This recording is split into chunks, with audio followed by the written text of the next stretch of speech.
Namo tassa bhagavato arahato samma sambuddhassa. Namo tassa bhagavato arahato samma sambuddhassa. Namo tassa bhagavato arahato samma sambuddhassa. Buddhang dhammang sanghang namasami. Welcome, everyone, to another Wednesday evening Clear Mountain live stream.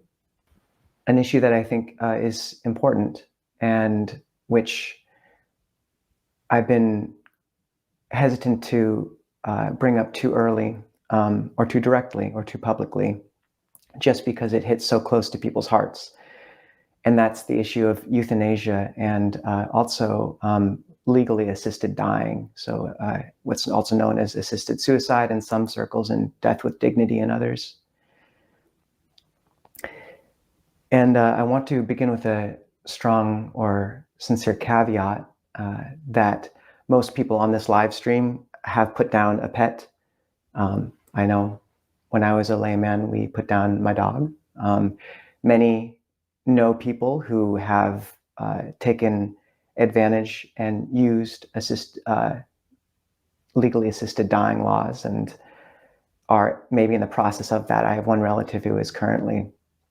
And to really say that this talk is not meant to imply judgment on my part personally towards anyone. Rather, I think this is one realm where the theravada takes a somewhat sharp turn from the liberal consensus as it currently stands.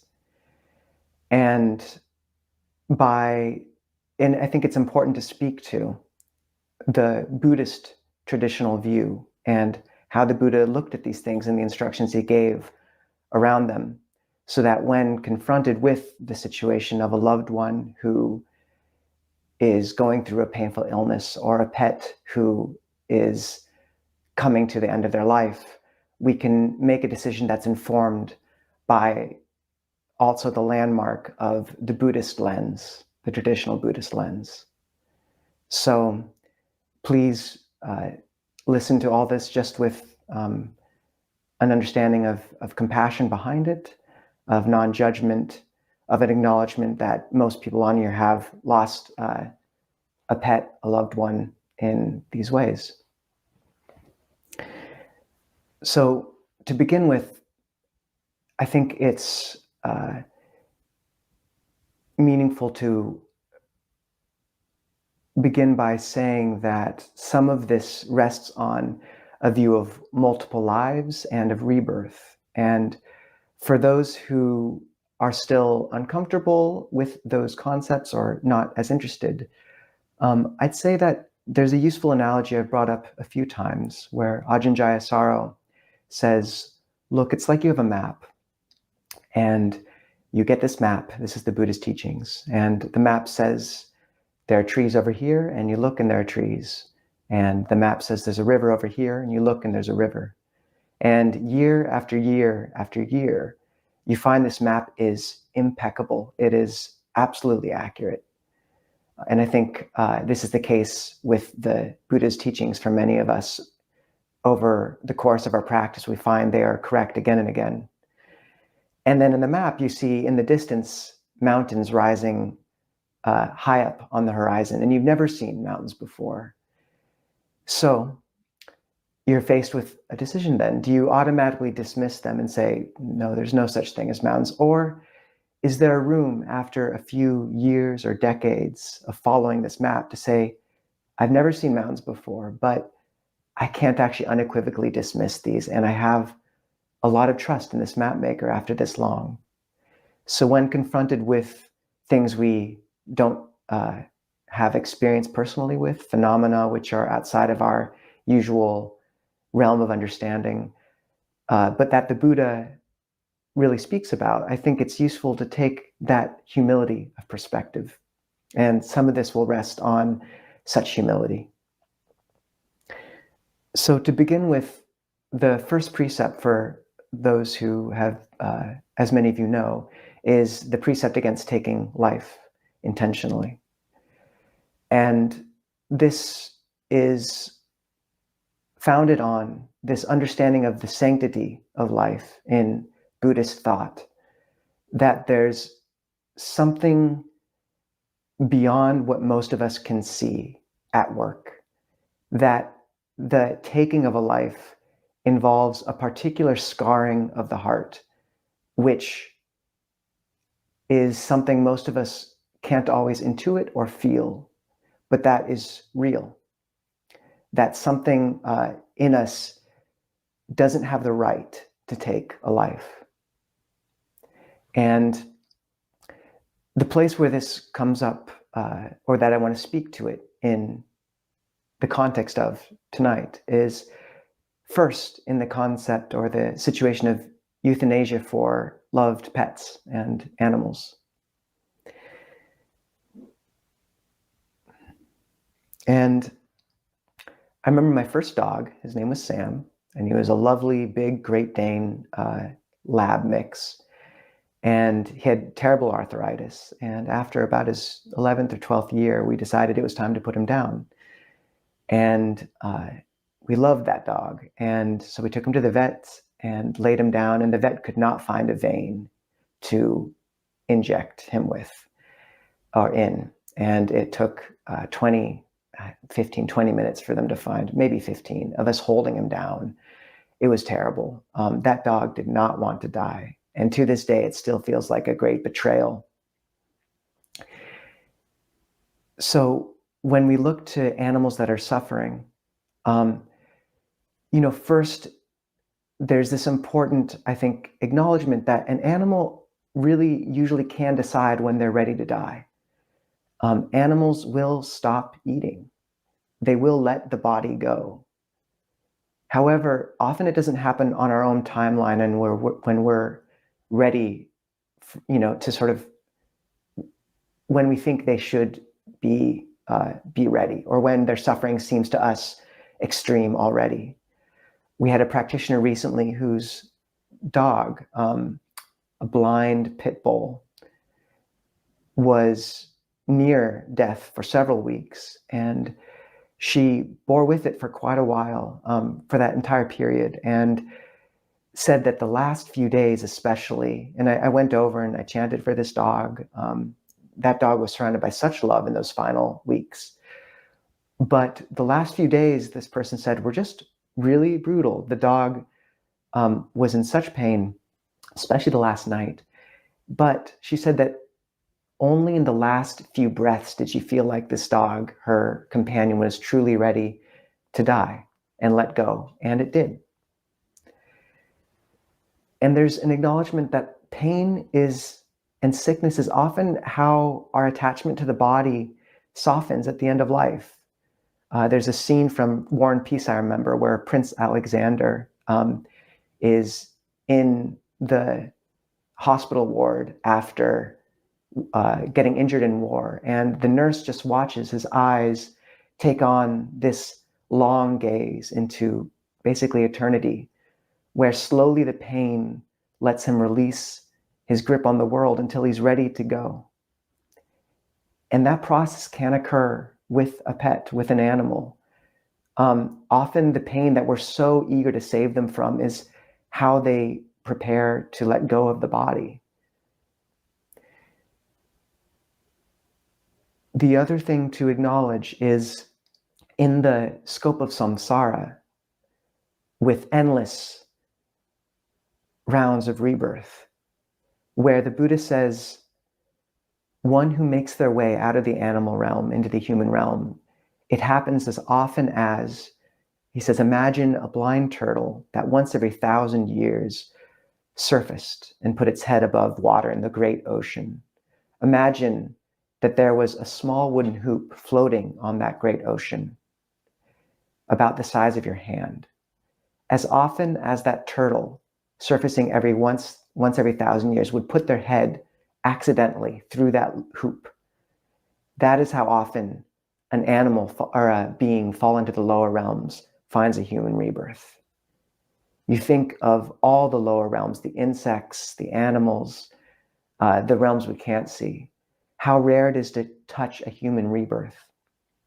What a precious moment. And you consider that a pet's life is actually quite near that. It's quite adjacent. It's precious. Because in that view of rebirth and samsara, those last few days, weeks of a pet's life, even if they're in pain, if they're surrounded by the love of a human who's practicing even better if they're chanting for them, but surrounded by that sort of love is so rare in the scope of samsara, it's precious, even if they're in pain. So just because we're used to seeing them in good health, in comfort, the wider vision that the Buddha gave us includes eons, lifetimes of wandering through terrible states of darkness. And the situation of an animal, even in pain, even ill, but surrounded by a human's love, near that proximity of a human rebirth, is precious. And we shouldn't be so quick to assume that cutting that short is the right thing to do. The final or another thing is just for our own protection of morality, the sense of that scarring of the heart that comes from killing a being and ordering them killed and avoiding that. In terms of sort of absorbing that love, I remember reading the account of a psychic, so a medium, which I find interesting sometimes, and who knows if it's true or not, I don't know this person, but they did speak about remembering a past life where they died in the carpet bombings of England when they were about 3 or 4 years old as a girl in the subway, because the population was hiding in the subways at the time. And she was wondering, why did I have that life? And her reflection looking at it was the love that I absorbed, that I was given in those 3 or 4 years was enough to sustain me through the kind of desolation of the next childhood she encountered. So this love can carry beings into the next life, its provisions. If you're with an animal that's dying, if you're surrounding them with care, then maybe you're giving them one of the best gifts they could possibly hope for in that moment, for that time. To acknowledge that if you do this, friends and people will often call you cruel. They'll say, why are you being so cruel and keeping your animal alive? The vet will often really push you to put the animal down. And for those who are interested, I'd recommend listening to the interview, the second one I did with Bhante Gunaratana. He spoke about their monastery dog, who they took to the vet, and the vet again and again pushed them to put this animal down because it was near its death. And we said no. We took it back to the monastery. We got a syringe of morphine, which we would drop into its mouth in the morning to put the pain out, to get rid of its pain. And we cared for it through the subsequent weeks. And then it decided to die when it was ready. It passed away. And it's very shocking to see an animal really ill. It's hard. I remember in Thailand, I saw where many people keep the first precept very strictly. I went to a house and saw an animal, kind of a dog, lying in the corner, and it was very sick. It would have been put down weeks, maybe months earlier by someone in the US.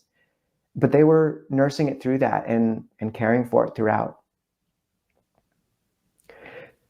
So these are reasons why the first precept really does apply to euthanasia, to pets. And once again, to circle back and say, this is not said with judgment towards those who have put animals down. Most people here have. It's said with great compassion for that situation where you see a being you love suffering. And it's said with an acknowledgement that there is maybe more than we know going on, and that an animal's final days, weeks, months, even in pain, with a loving human, might be utterly precious, and that often when an animal's ready to go, it will go. And for those of us who have put an animal down, to know that often what we can do to address that is to light a candle for them in the morning and the evening near a shrine, maybe with a picture of them or a few of their favorite squeaky toys, dedicate merit, spread loving kindness to them. I lived with a teacher once, and he was renowned for certain abilities. And so here's a story for people, whether you're not believing these things, but it's hard to live in, I grew up with a dry materialist worldview. And I have to tell you, it's very hard to live in Thailand in these circles for very long and maintain an unshakable belief that all we know, all we see is what exists. But one day there was a supporter named Yom Nit who came to the monastery, a nurse. And this teacher said, Yom Nit, do you own a blind black cat that just passed? And Yom Nit said, no, but yesterday I was driving on the road and I saw the carcass of a blind black cat. Its eyes were crusted over. And I felt this surge of metta, compassion. And Ajahn Tong said, actually, I had a vision of it in my meditation last night, and it came to me. And it said it felt your love, and it asked for you to dedicate goodness to it, to dedicate merit. So take it or leave it. I don't know the truth of that or not. But maybe these spirits and these chittas and these hearts can receive goodness after they're gone. And if we have put an animal down, trusting that they, to not wallow in remorse around it, that they almost certainly understood the love you had for them, and you can address the issue after through ritual, through spreading goodness, through asking for forgiveness.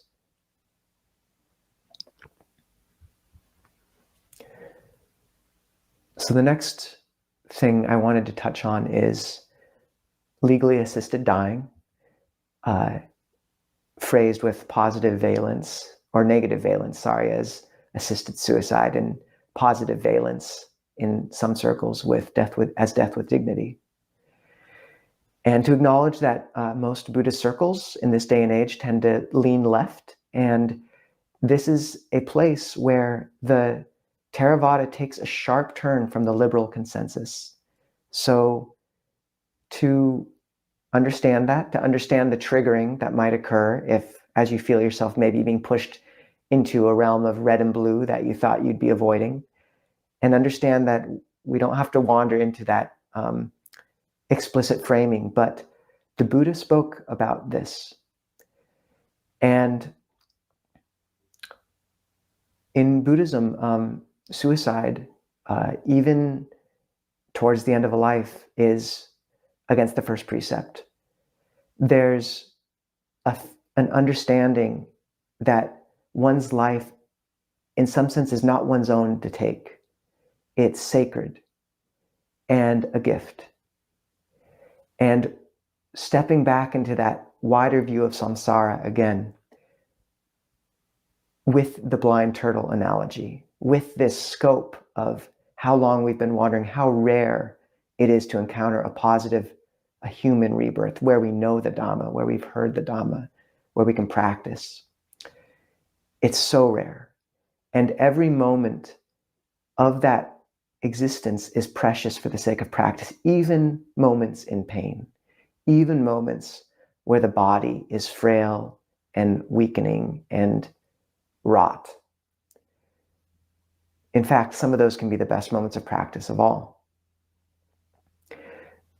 So looking at it that way, this is such a precious human rebirth that there's not really a situation where the scales would weigh such that one would take one's own life.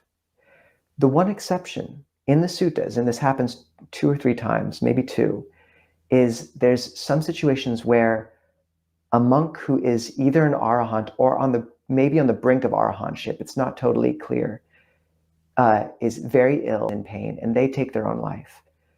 And always the other monk tries to convince them not to, but then they go to the Buddha and says, this person took their own life. I think Venerable Channa is one of them.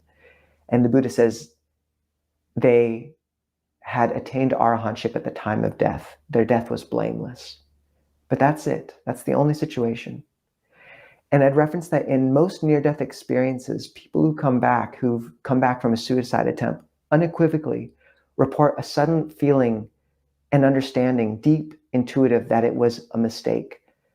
I think there's some statistic that I just heard this last week, people who come back from an NDE after a suicide attempt, almost 100% of the time will never attempt suicide again. Absorb that. Will never attempt suicide again, because there's an understanding in that moment of the sanctity of their life and of their existence, of the gift it is. So, and to overlay this onto in the Vinaya, first, to acknowledge there's a separation here between motivation and intention. So the intention to kill is always unwholesome, even one's own life, even an animal. This distinction applies to the euthanasia.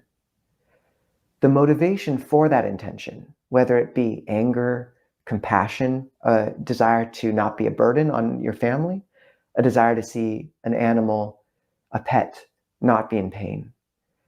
The motivation does not negate the intention of the karma of the intention to kill. They are different. This is displayed very clearly in the Vinaya. As a monk, if I tell someone to, if someone's in pain and I advise them to let go of life, I don't even have to tell them to take their own life explicitly, but if I kind of encourage them to commit suicide because they're in pain. If I advise an executioner to adopt a more compassionate means of executing someone, even though the motivation is compassion, because the intention is to kill, to take life, I'm parajika, which means I'm automatically disrobed. This is very clear in the suttas or in the Vinaya. Intention remains unwholesome if it is to kill, even if the motivation is compassion. Now, it's worth noting that in the Abhidhamma, joy is considered a karmic intensifier. So if one, with great regret, asks a vet to apply a lethal injection to a beloved pet, versus someone who gleefully kills, a mosquito that's been biting them. By that metric, the karma is different. One is softer, but it is still karma. And so just to acknowledge, in both of these situations, people will navigate as they will. These are complicated, people live complicated lives. You're navigating by many different views, many different relationships. But this is the traditional Buddhist view. And it's important to have this one to look through as well. The final thing I'd say is that even if one puts aside such wider worldviews or supernatural or not completely accepted views of rebirth, of samsara, and just looks to the here and now that we can see with our normal senses, there's some very interesting articles that have come out recently on the long-term effects of assisted suicide laws in Canada and in the Netherlands as well. So one that I think is really worth reading, if you have a subscription to The Atlantic, it's called The Limits of Liberalism. And The Atlantic is a fairly liberal magazine, and it tracks the trajectory of the MAID program in Canada, which is a death with dignity or assisted suicide program. And the steady slip of what initially was a allowance for lethal injection, just allowed to people truly at the edge of life, and how quickly, within 3 or 4 years, its scope expanded to include people with mental illnesses, including, at least in the Netherlands, which is another article, in some cases depression or severe mental illness like this. And hearing, slippery slope arguments are dangerous because you can justify not establishing a middle path through the slippery slope argument. But these investigations into what happens 3 or 4 years after such a law is passed are chilling. They genuinely are. Because one realizes when that sanctity of life is put aside, things get strange really fast. And, this is the foundation or the view that the Limits of Liberalism article brings up is this distinction between rights-based liberalism, which is the liberalism that says, this is my life, I can do what I want with it, in which case death with dignity law makes complete sense, versus gifts-based liberalism, which is the understanding that our lives are not completely our own. They're gifts to society and gifts from society. And we don't necessarily have the right to take that on our own volition. We belong to people. We belong to people. So to circle back around and just, acknowledge that I know people have navigated these issues. I know that some of, especially probably the euthanasia part of this conversation is difficult, and it's important. And if monks can't speak to it, who can? This is part of our duty. So I want to open things up to questions in the chat. If people have something they'd like to bring up or discuss.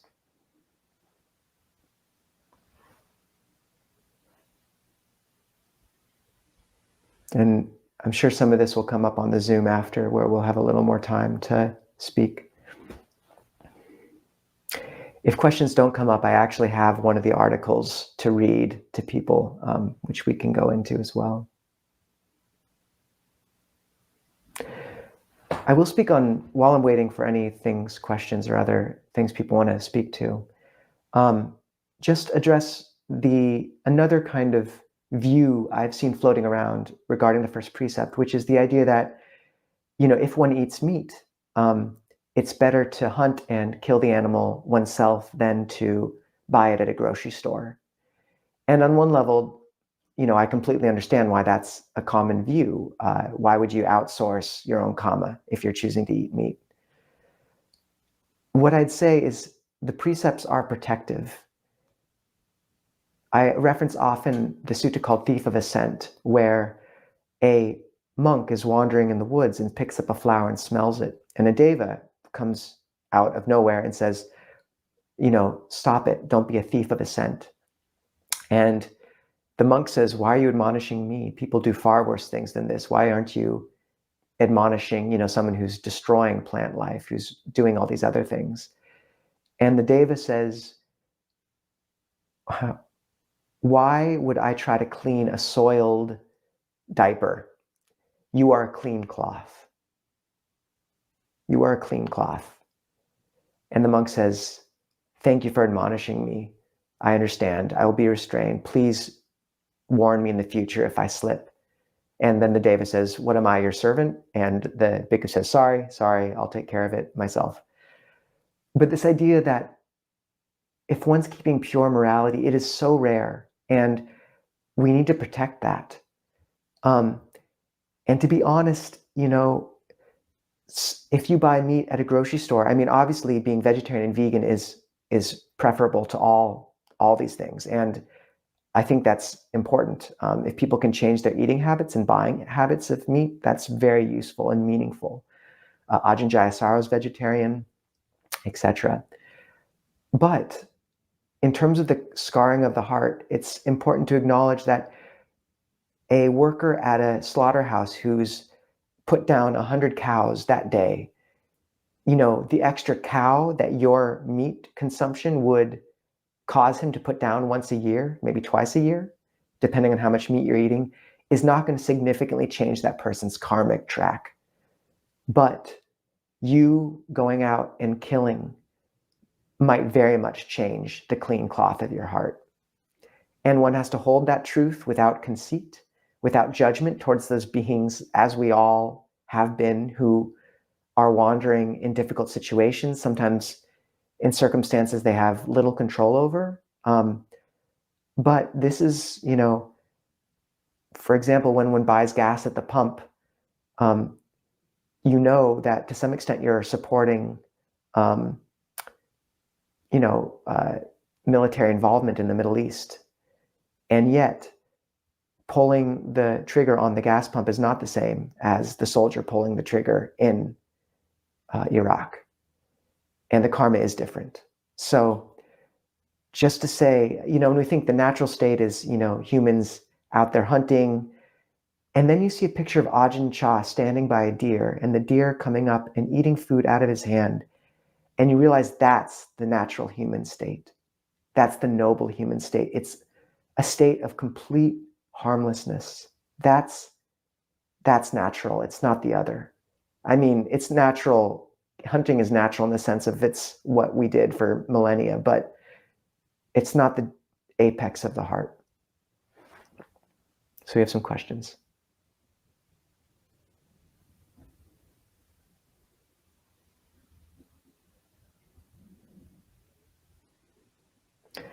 Okay. So people did ask if I can read the article. Maybe I will. At the very least, I'll post it in the chat and put it in the description. But let me answer a few of the questions first. How does Buddhism view life support? Do-it-yourself motorcycling.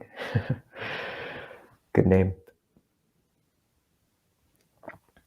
This is actually a really good question. You are not required to continue life through artificial means. You are not required to continue life through artificial means. If someone's on life support, the decision to unplug them is more complicated. And I don't feel comfortable getting into it as a monk right now, just because if I say the wrong thing, it could be a serious offense. But I will say that if someone is not on life support, it's not necessary, and they're dying naturally, you were not breaking the first precept by letting them die naturally. I think that's a very relevant thing to think about in terms of do not resuscitate orders, and making sure that, so many people these days die in an emergency room, being shocked and, trying to prolong life at all cost. And there's something to be said for letting death take its natural course. Venerable, I rejoice, approve, praise, and encourage you to continue abstaining from the destruction of life. Could you talk briefly why this is, as the Buddha says, deposits one in a heavenly state here and now?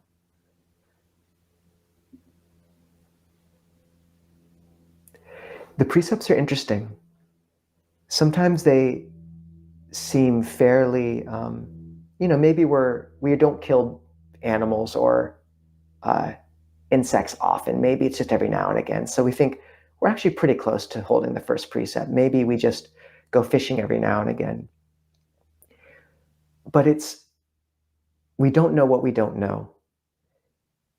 The beauty of heart and the breadth of heart that occurs and arises once the precepts are kept takes some time. And yet it's profound. When after 2 years of not killing, you realize like something in you that says, I will not kill. There's something that glows in the heart that responds to that. It leaps up. It rejoices at that.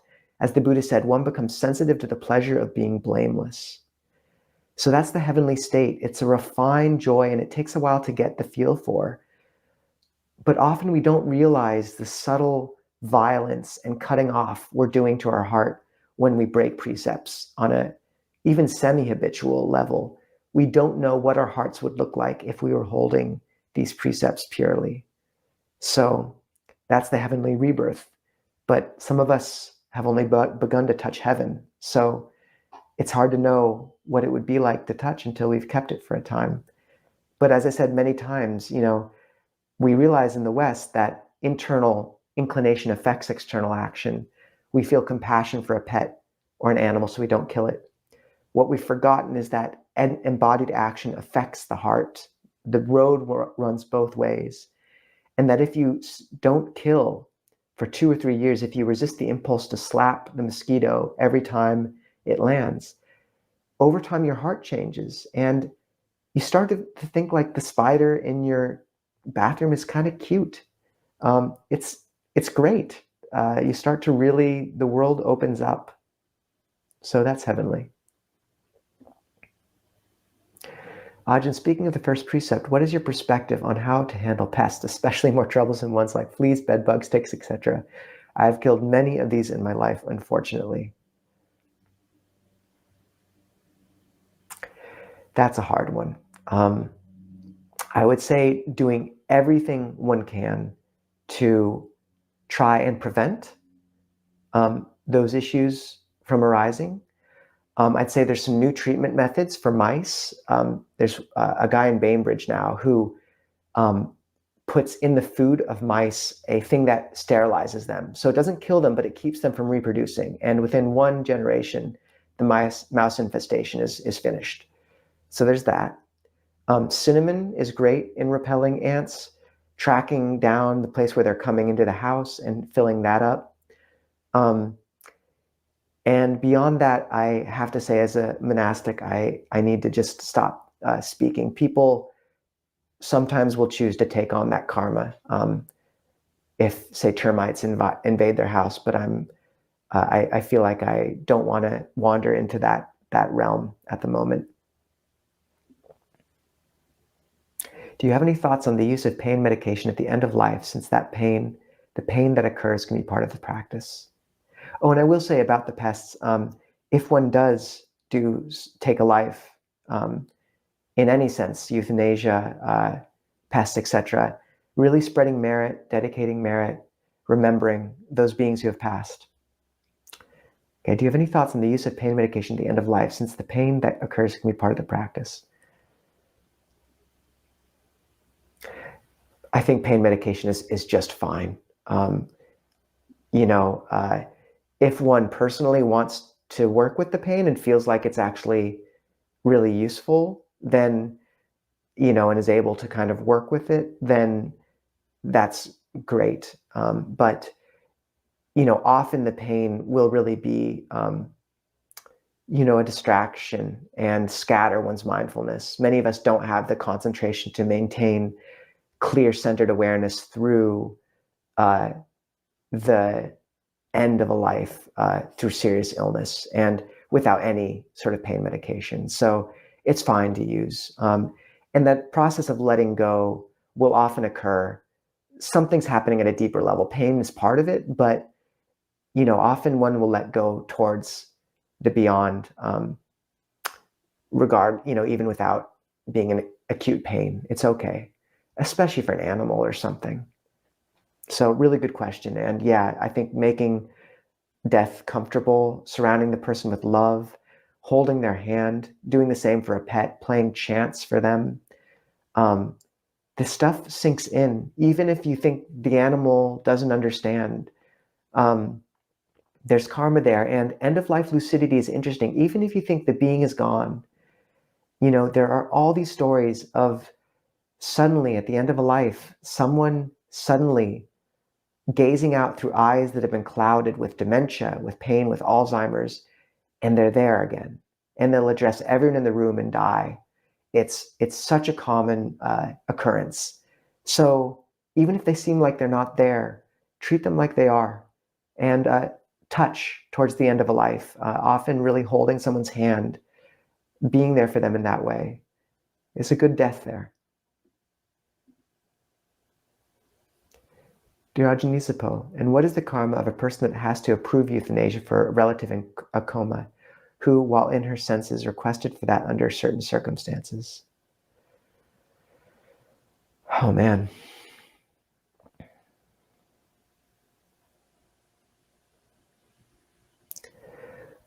So I'd say that if a relative had expressly written out a contract of intent to be followed by a doctor, that's between them and the doctor. And one is not morally obligated to get in the way of that. As to if it has to move through one and one has to put their signature on it, etc., that's something I once again need to step away from speaking to directly. Just so people know, in the monastic rule, if I give approval or encourage something that could be seen as taking a life, and one of you does it, then like a human life, I am parajika, even if it happens 20 years after this talk, even if it's in something that seems a little more of a gray area,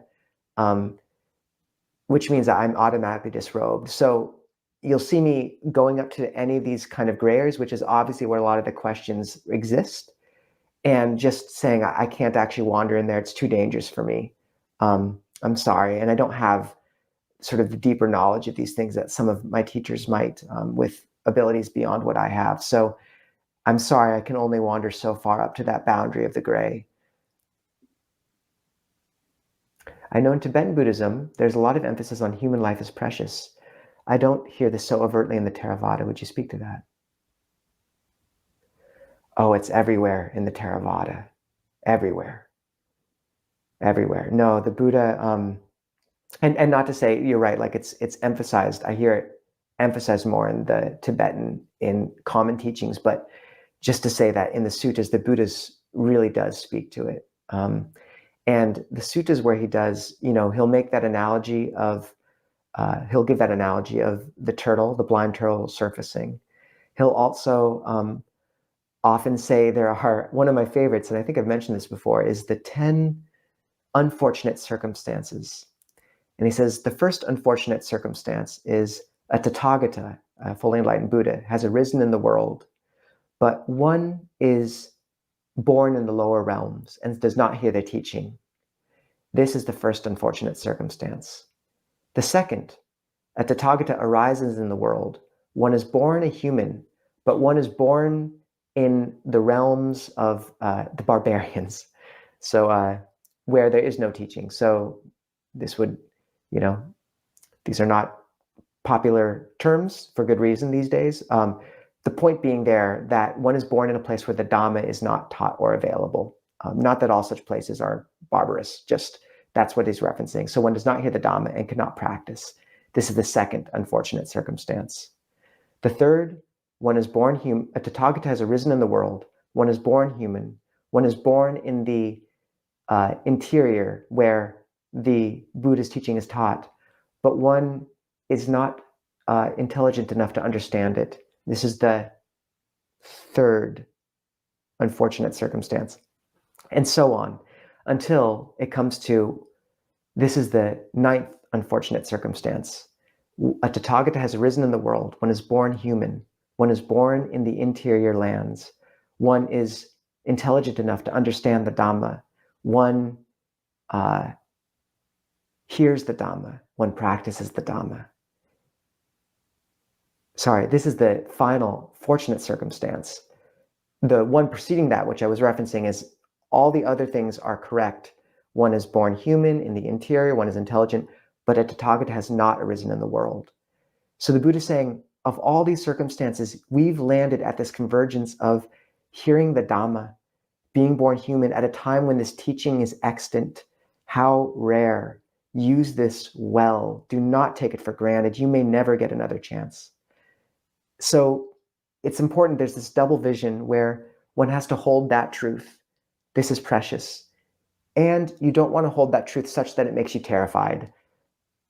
Just as rebirth can be used to kind of invoke this real circumspection and understanding the preciousness of this rebirth, also we can remember that if we don't attain arahantship this life, it's not the end of the picture. If we're cultivating these ties with the Buddhist path, if we're practicing that karma is provisions for the next life, and it is powerful karma, we're creating bonds with beautiful Kalyanamitta, and those relations can travel too. So I hope that answered some of it. Okay. So I so appreciate everyone being willing to kind of listen through all this and navigate this with me. I'll post the link to some of the articles I've referenced in the description to this video after things have wrapped up. But for now, we can join each other for a more intimate discussion on Zoom, as we always do from 6:45 to 7:30 Pacific time. I posted the link in the chat. And for those of you who can't see it for whatever reason, go to clearmountainmonastery.org and you will find the link under the Wednesday evening live stream listing. So take care, all of you. Be well.